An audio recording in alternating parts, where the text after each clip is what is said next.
Қазақстан Республикасының президенті Қасым-Жомарт Кемелұлы Тоқаев 2025 жылды жұмыскерлер жылы деп жариялады.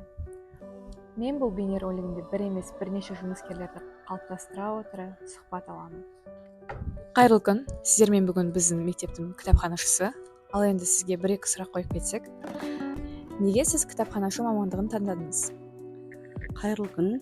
Енді жалпы мамандықтың айтып жатады ғой, ешқандай мамандықтың артында, сол мамандықтың артында үлкен еңбек тұрады, ешқандай еңбектің оңайы жоқ. Енді бұл жерде мен не үшін кітапханашы мамандығын таңдадым?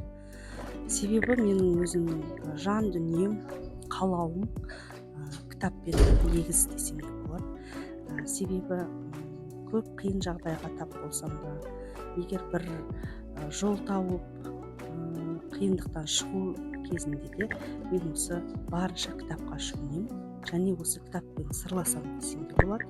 Себебі бұл кітапхана деген ұғым, жалпы түсініктің өзін алып қарайтын болсақ, бұл жалпы бүкіл парасаттылықтың, мәдениеттіліктің, білімділіктің және біліктіліктің ордасы. Жауабыңызға рахмет. Жалпы қазіргі таңда технологияның дамуына байланысты кітапханада оқырмандардың азаю белгілі. Сізге қоя кететін сұрағым, осы оқырмандардың азаюына көзқарасыңыз қандай?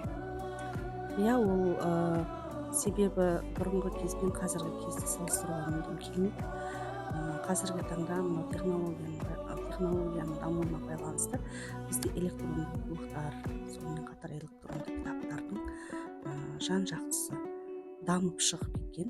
Бірақ қанша дегенмен де жаңағыдай қазақта сөз бар ғой, көзбен көріп қолмен ұстау деген дүние. Ол сол кездегі, керек кездегі ақпарат, ол сол қажет уақытысын ғана өтеді. Ал егер біз шын мәнінде кітапты барынша көзімізбен, қолымызға ұстап, көзімізбен қарап, әр жолын сүзіп саралап оқыған, ол көп есте қалады. Негізі осы жағын қазіргі кезде жастар жаңағыдай осы жағына көбірек көңіл бөлсе. Ойыңызға рахмет. Кәсібі бардың нәсібі бар.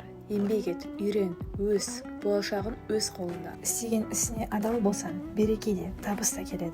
Жүсіпбек Аймауытов атамыз айтқандай, мамандықтың жаманы жоқ. Ең бастысы, адам өзінің икемділігіне байланысты мамандықты таңдай білуі қажет.